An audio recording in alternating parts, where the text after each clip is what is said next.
Meron ngang na-harvest si madam ng mga gulay sa palengke. Pagka mahal-mahal ang mga gulay ngayon.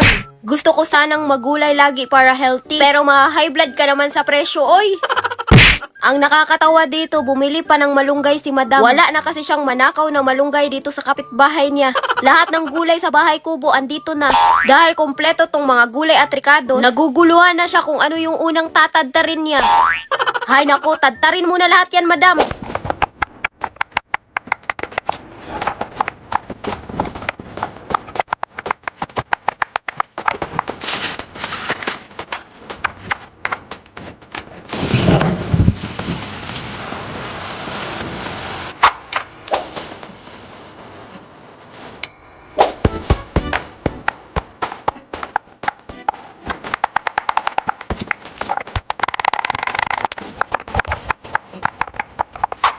Hindi din basta-basta yung sahog na ilalagay ni madam sa gulay. Pagka mahal-mahal din ito, presyong dollar. Matagal na ding hindi nakapagluto si madam ng crabs.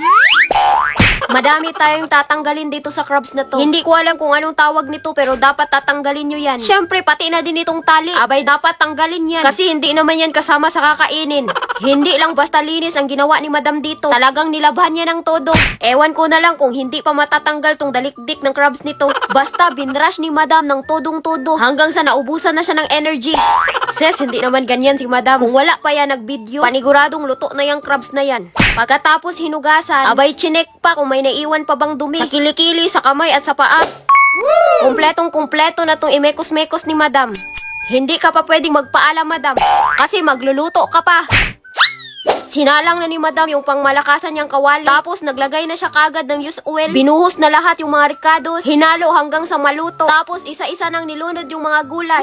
Eto ngang hiniwang sitaw. Tapos itong talong. Abay, ilunod mo na lang kaya lahat yan madam. Pwede naman sigurong ilunod to lahat. Bakit pag isa-isahin pa? Hinalo lang ni madam ng mga 3 beses. Tapos tinakpan na kaagad. Kailangan mo lang daw maghintay ng 1 minute at 30 seconds. Syempre, hindi na yan hihintayin ni madam. Alam nyo naman yan, nagmamarunong lagi. Binuksan na niya kaagad, tapos naglagay siya ng konting tubig. Pagkatapos ay ready niya nang ilunod yung mga crabs. Akala nyo siguro hindi nagbabasa ng comment si madam, no? Gusto ko lang sabihin sa inyo na hindi talaga yan marunong magluto si madam. Magkaiba yung marunong sa nagmamarunong. Bida-bida talaga yan si madam sa pagluluto. Habang hinihintay na maluto yung crabs, hindi pwedeng nakatunganga lang si madam dyan. Dahil sinipag na to, abay itudo na natin. Abay, hindi basta-basta tong ginagawa ni madam ha. Partida, nagluluto na nga, naglilinis pa. Hindi talaga ugali ni madam na gawin tong mga to. Malay nyo, sisipagin din kayo habang nanonood nito. Malalaman talaga kapag luto na ang crabs. Kapag orange na ang kulay, ginataang gulay pala tong lulutuin niya. Buti na lang may sachet na gata dito. Ang hirap kasing hanapin yung organic na gata.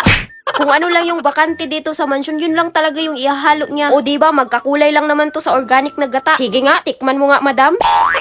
Abay, pwedeng-pwede na tong ilunod. Hindi na pwedeng patagalin kasi nalata na yung gulay. Nilunod na din yung mga natitirang mga ricados. Tapos, tinimplahan na ni madam ng mga kung ano-ano. Kasi di baling mapalpak, basta masarap. Binuhos na lahat ni madam yung mga natitirang pang mga gulay. Pati na din itong malunggay. Tapos, hinalo-halo lang niya hanggang sa malata ng tuluyan yung gulay. Wait, meron na namang eksperimentong gagawin si madam. Para kasing kulang sa gata. Kaya maglalagay siya nitong Nestle cream. Hay nako, siguraduhin mo lang madam na masarap talaga yan.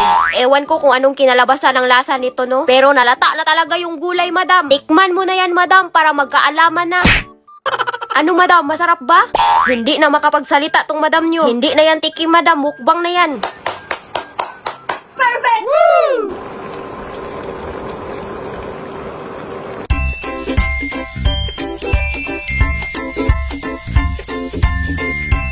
Dahil luto na nga tong minikos-mekos ni madam, no? Andito na si nanay na may dalang isang kalderong kanin. Syempre, dahil andyan si nanay, nandito din si tatay. Si Ivy na may dalang isang platong kanin. Tapos itong pinsan ko, abay may dalang panulak. Ang taas din ang signal nitong auntie at pamangkin ko. Alam na alam nila na may mukbangang magaganap.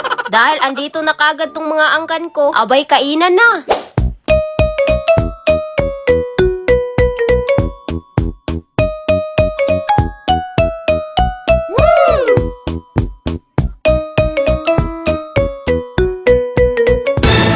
Talagang masarap tong niluluto ni madam kapag madami siyang nalalamon. Kahit minekos-mekos lang ni madam to, abay nagustuhan ng mga angkan niya.